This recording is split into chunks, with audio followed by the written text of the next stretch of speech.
Velkommen til vores analyse af Sorg og Ære, skrevet af Karen Blixen, og det er i gruppen Naja, Amalia og William. Den vidtstrækkende bølgende danske eng var blikstille og svag, for underligt lysvågen i den tidlige morgentime inden solopgang. Sådan starter Karen Blixens Sorg og Ære fortælling om to meget forskellige grundholdninger manifesteret i Adam og hans onkel. Onkel besidder de gode gamle traditionelle værdier i form af traditionsbundne regler. Onkel bor på familiegården, som går i arv gennem slægten, og det ser han meget gerne fortsætter efter hans afgang fra denne verden. De traditioner, som onklen sidder inde med, indebærer også håndhævelsen af magt og ære, som strækker sig langt tilbage i tiden. Intet nyt vand er løbet i floden. Afstraffelse af vandære af familien skal ske igennem fysisk slid, og der benytter onklen sin fulde magt over andre. Adam bryder traditionerne i en tidlig alder og tager ud på dannelsesrejse og bliver mere oplyst. For første gang kommet i berøring med tidens store nye idéer. Om naturen, om frihed og menneskeværd. Om sand retfærdighed og skønhed. Verden havde åbnet sig omkring ham, hvor den før havde været begrænset. Efter sin dannelsesrejse besidder Adam nogle helt andre værdier og har et helt nyt menneskesyn. Da han kommer tilbage til sin slægtsgård, Her oplever han en splittelse vedrørende onklens dømmekraft og retfærdighed til at udføre sin magt. Holder de selv, spurgte Adam, drengen for at være uskyldig. Det kan jeg ikke sige, sagde den gamle mand.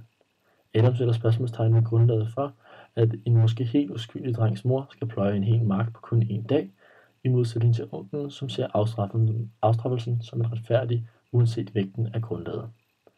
Adam og onklens syn på tro står altså i stærk kontrast, og dette beskriver til dels deres personlighed.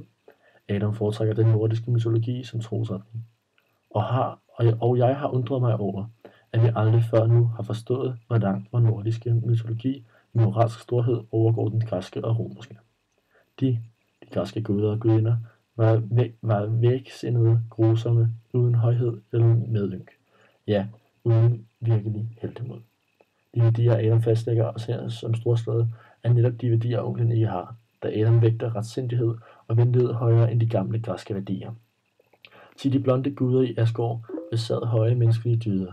De var trojærdige, retsindige og vende sjæle. I deres heltekraft kendte de mildhed og medlidenhed, og i en fjern barbarisk oldtid kendte de til ridderlighed. Onklen er utvetydigt uenig med Adam, da han mener, at de græske værdier er langt at foretrække.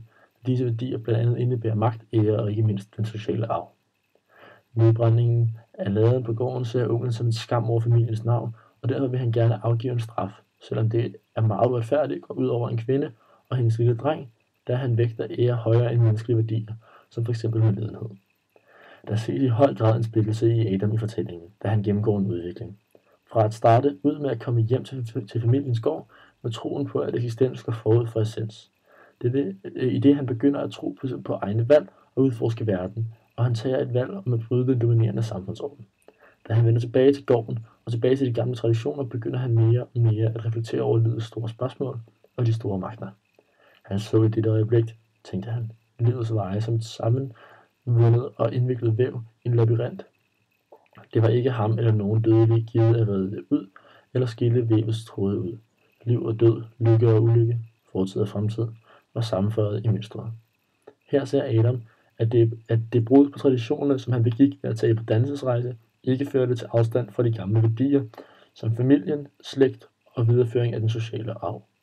Alt og alle er fastlagt i en skæbne.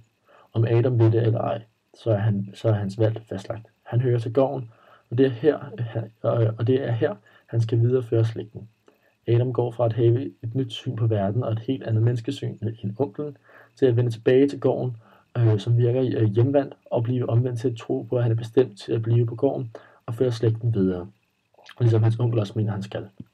Som vi har været lidt inde på, så kan man se på Sorg og Ære med eksistentialistiske øjne. Her vil Adam gå ind for at eksistensen går forud for essensen, da han forsøger at bryde med samfundets normer. Det var også det, jeg nævnte lige før. Men han ender med at tro på, at vi har en skæbne over, at essensen går forud for eksistensen, hvilket er det samme syn, som onklen har, da han mener, at han er født til at føre gården videre. Hvilket betyder, at man er født med et formål, ligesom Sartres papirkniv, hvor han sammenligner mennesket med en papirkniv, fordi at papirkniven den er skabt med et formål, nemlig at skære i papir, Og det samme med mennesket her ifølge onklen og nu også Adam, det er, at mennesket er skabt til at føre gården videre. Det er det, hans formål er i livet. Derfor så er essensen går forud fra hans eksistens. Onklen er endvidere en spidsprøver, da han bare følger blind efter flertallet, uden at stille spørgsmål ved tingenes orden. Derimod er Adam en etiker, for han tager et valg og vælger at blive på gården. Valget bliver dog først truffet efter en grundig refleksion over hans eget liv, men samtidig med at han også reflekterer over den dominerende samfundsorden.